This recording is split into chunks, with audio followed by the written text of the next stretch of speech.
është fillimi i shekullit 19 kur Rusia doli fituese ndaj Perëndërisë Osmane, e cila forcoi pozitat e saj strategjike duke rrëdhitur pranë fuqive të mëdha europiane, Anglisë, Francës, Rusia bashkë me to.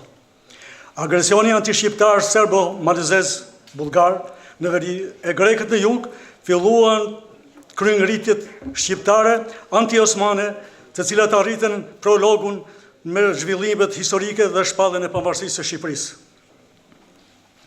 Ky agresion u shihej nga Rusia, organizimi politik i domosdoshëm për të ngritur në këmbë popullin shqiptar kundër agresorëve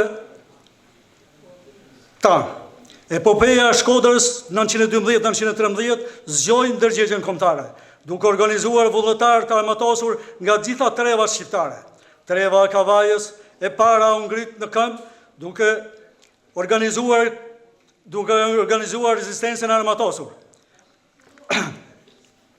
Vullnetarëve të Kavajës u bashkuan në trevat e tjera të Shqipërisë dhe unë do flas konkretisht për trevën e Golemit, e cila bashkë me këta vullnetar trima ata kontribuan dhe dhanë gjakun në Shkodër.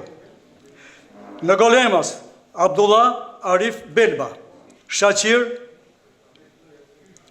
Karaboja Isuf Hidri, ndërsa në Seferej Daut Allajsufi, në Tilaj Ismail Plum Dervishi, ka dhe dëshmorët e tjerë të cilët ne jemi në gjurëmim me sipër, faktikisht për arsye se është vite që historia e ka zënë pluri.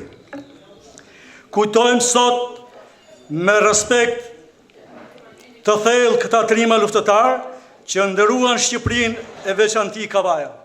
Ju faleminderit.